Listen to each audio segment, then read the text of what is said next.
Boas-vindas a esta análise. Entender como ler um raio-x básico não é algo restrito apenas aos médicos com anos de hospital. Na verdade, tem uma lógica incrivelmente fascinante por trás, que qualquer pessoa pode pegar para ter uma noção sólida da imagem. A ideia da nossa explicação de hoje é justamente desmistificar esses tons de cinza e promover um entendimento muito mais rico sobre o corpo humano. Vamos direto ao ponto?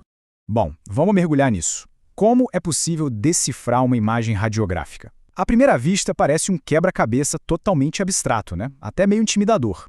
Mas não tem adivinhação aqui. A resposta é uma solução visual super simples, baseada puramente na física e numa observação lógica. Para ler um raio-x direito, é preciso um roteiro sistemático. Nossa agenda de hoje é, primeiro, a escala de cinza. Em seguida, o passo a passo inicial. Depois, explorando o tórax. Aí vamos para ossos e estruturas ocultas. E, por fim, limites e diagnóstico final. É um mapa bem preciso. Começando pela nossa primeira parte, a escala de cinza, a base de toda a física do exame. O segredo todo está numa palavrinha só: densidade. A densidade é a quantidade de radiação que uma parte do corpo consegue absorver. E é exatamente isso que dita a cor na imagem. Imagina o corpo humano como um filtro orgânico gigante, sabe? A radiação bate nele, as áreas mais densas bloqueiam essa luz da radiação e as áreas menos densas deixam ela passar direto para atingir o filme fotográfico. E o resultado visual disso é um mapeamento perfeito. Na coluna de alta densidade, temos os ossos. Eles são super sólidos, absorvem muita radiação, então ficam brancos na imagem, e são os mais fáceis de achar. No outro extremo, com baixa densidade, temos o ar dos pulmões. O ar deixa a radiação passar livremente, então o espaço fica preto. E bem ali no meio termo, estruturas como tecidos moles e músculos criam os famosos e variados tons de cinza. Avançando para a seção 2, o passo a passo inicial. Antes de começar a caçar qualquer detalhe médico, existe uma checagem administrativa que é absolutamente crucial. Primeiro, verificar o nome do paciente, conferir a data, a região do corpo e principalmente a orientação. Tem que notar se tem a marcação E de esquerdo ou D de direito. Pode parecer bobagem, mas pular isso e errar o lado do tórax no exame é um erro clássico que estraga toda a interpretação.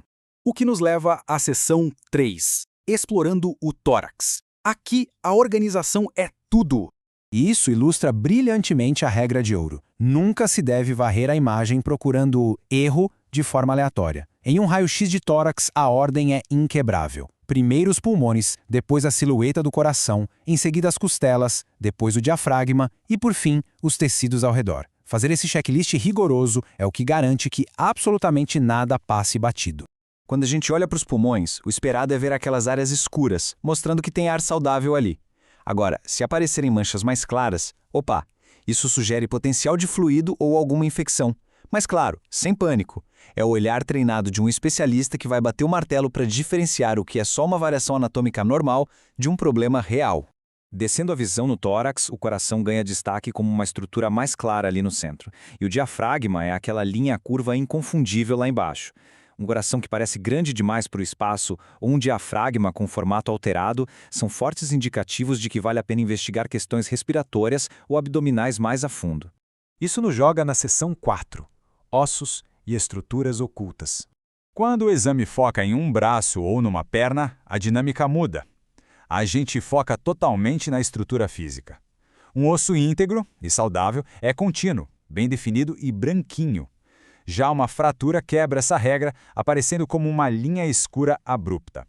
Observar membros metodicamente é literalmente caçar por interrupções no traçado contínuo do osso. E claro, tem as coisas que simplesmente não nasceram ali. Identificar objetos estranhos é essencial. Podem ser adições médicas, como próteses, pinos e parafusos, que brilham super forte na imagem por causa da alta densidade do metal, ou até algum corpo estranho acidental. Procurar o que não deveria estar lá é tão crítico quanto conferir o osso. E chegamos à nossa última parte, a seção 5, limites e diagnóstico final. Então, o ponto crucial é o seguinte: um raio-x é apenas uma imagem 2D achatada representando um corpo 3D super complexo. Por causa da física, as coisas inevitavelmente vão se sobrepor. Um osso mascara um tecido, um órgão esconde o outro. É exatamente por isso que exames de diferentes ângulos ou posições são fundamentais para evitar que detalhes fiquem camuflados.